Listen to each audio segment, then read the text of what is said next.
completely separated from those patients, and I was like, okay, just checking, because I ain't got time. I don't want to come in here and get my leg checked and then go without an air respirator. Like, I don't.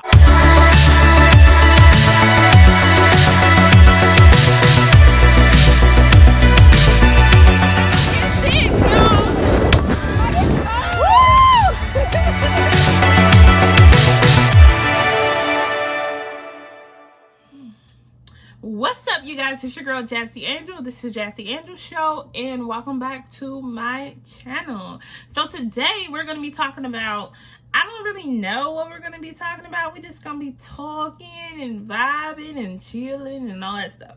So I got my ponytail and you know what? I got to stop doing that. That's one thing I noticed. Like, every time I start a video, I always point out like something.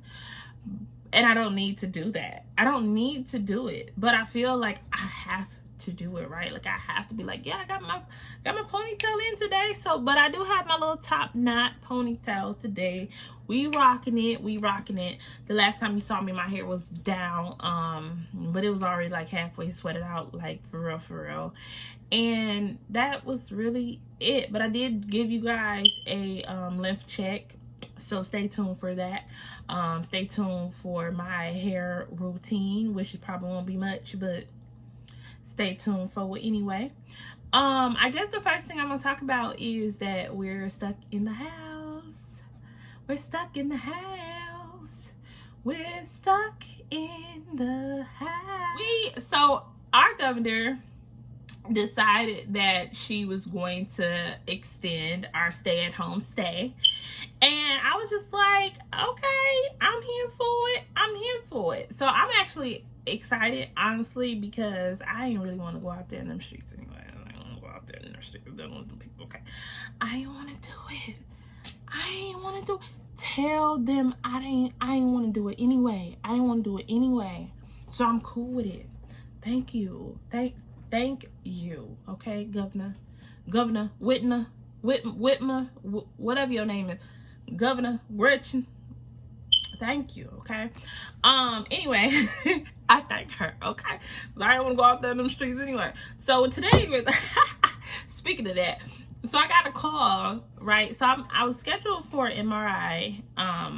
Obviously, I told you guys about the story of me being hit by a car before. If you haven't heard that story from me, you can go watch it.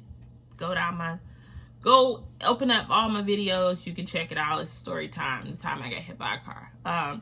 Anyway, so I finally, after I think close to, actually it'd be 10 years next year, I finally talked to a doctor. I think sometime at the end of last year or the beginning of this year, I can't really remember. He prescribed me, finally, after so many years of trying to get an MRI for my left leg, to tell me if I have any nerve damage and why am I always in pain? Why do I always feel fucked up? And it's not just my weight, okay? It's because something is really fucked up, okay?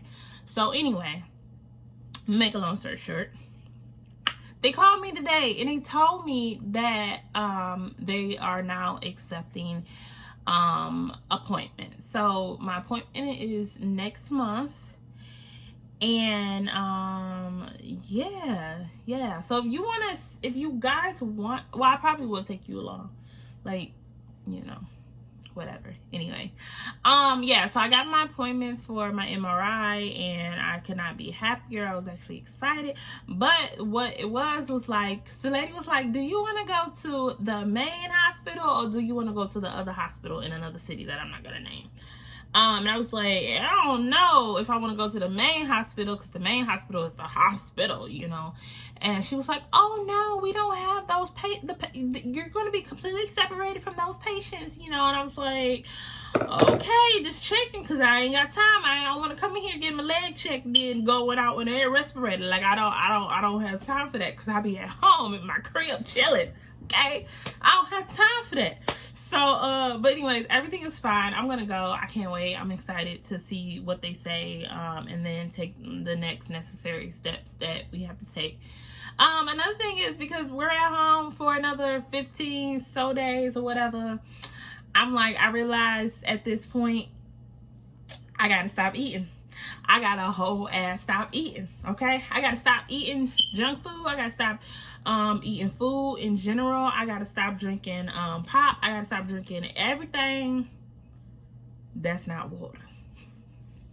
I gotta stop, okay? Because I'm like, oh my goodness. Like, you know, when you at home and you eat and you're like, okay, ain't nobody gonna see me. I'm comfortable. I'm this, I'm that. I'm chilling. I'm eating. And it's like, it's cool. Now it's like, shoot, reality is set in. Like, it's like when you know you ain't been working out, but then somebody asks you, do you want to go to the beach? And you like, shit, I got to put on this bikini. That's kind of how I feel. Like, I got to put on a bikini, but I do need to fit in my clothes that I was fitting in, you know, 2-3 months, a month or two ago or whatever. At this point, it's been like 2 months, okay? So I'm like, yeah. Your girl over here gotta stop eating so much. Stop eating so much. It's crazy because when I had a diet of eating chicken wings and crab legs, literally, I didn't gain any weight. But when you're at home in this type of environment, you tend to eat a little bit heavier. You tend to eat like more breads, more like rice, more, you know, just a lot of stuff that you wouldn't eat because you kind of feel like, because for one thing, that's mostly all, I mean, not mostly all. It's not, because I can eat some more fruit. I can afford to eat some more fruit. But I'm just scared. I'm scared because I'm like, ooh, don't nobody cough on that, right? So I just been, you know, just eating stuff that's packaged and a lot of breads and a lot of butter and, you know, stuff that I shouldn't eat. So I'm gonna totally tone that down moving forward. And then that's really pretty much it. I watched this one show on Netflix called The Innocence Profile, and let me tell you something, that show will have you mad, especially the first 2 episodes when it's big fat F word. Not gonna say it. Ooh, he was so disrespectful because basically they could pretty much prove that he was framing people or he contributed to putting innocent people in jail, but he took zero responsibility for it. They talked a lot about, you know, basically how they're trying to like rule out you being able to use bite marks as a way to identify people, because some of the marks you can think like, because basically they tested out and said like they got a bunch of dental scholars and they're like, okay, look at this mark, do you think this is a bite mark? And they're like, I don't know, you know. And so the general consensus was that they couldn't decide without a shadow of a doubt, without a shadow of a doubt that one was made with teeth, one was made without teeth. Like they didn't know. So it's like kind of like, you know, if this is not going to be reliable and we have to count on this for like, and you're putting people in prison and then you're putting innocent people in prison, and then like one dude got put in prison and for years, only to get out of prison, live for 10 years, and then he died. Like, I was just so disgusted. Oh my goodness. And then there was a couple other people who got caught up in some mess. It was one guy in particular, he pretty much just got caught up because he was just a known person. And see, and that's what they mean when they say, you know, birds that flock to, what is it? Birds of a feather flock together, right? And so, and then also you're guilty by association. Now that was a prime example of being guilty by association, because he wasn't even there that day, but because people known him to be with that particular crowd, they automatically assumed that he was there, or he was one of the people, and then the people that really, you know, that was supposed to be having his back didn't have his back, or like he didn't have no real friends. And then also like it was a lot of like the cops were really dirty, so then they would lie and try to pressure, you know, certain people into basically lying, saying that he was there when he wasn't. But anyways, if you want to see that show, it's called The Innocence Profiles on Netflix. Check it out. It's a much better watch than the Tiger King. I don't care what nobody say. I cannot watch that mess. And last but not least, because we're going to finish out this video, if you guys want to check out a book, okay, this book, it says, You Are a Badass at Making Moolah. Moolah, moolah, moolah, moo, moo, moo, moo, moo. So, like, honestly, like, I'm trying to save money. I'm trying to pay off debt. I'm trying to save money. I'm trying to pay off debt. In that order, okay? In that order.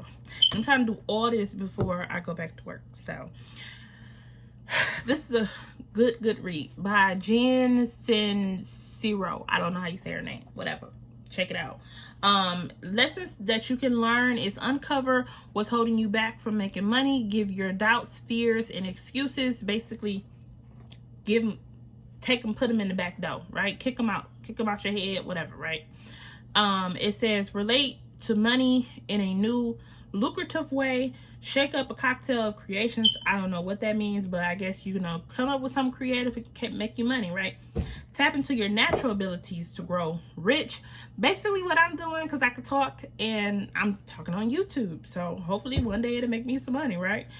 Shape your reality. Stop playing victim to circumstances. Yes. And get as wealthy as you want to be.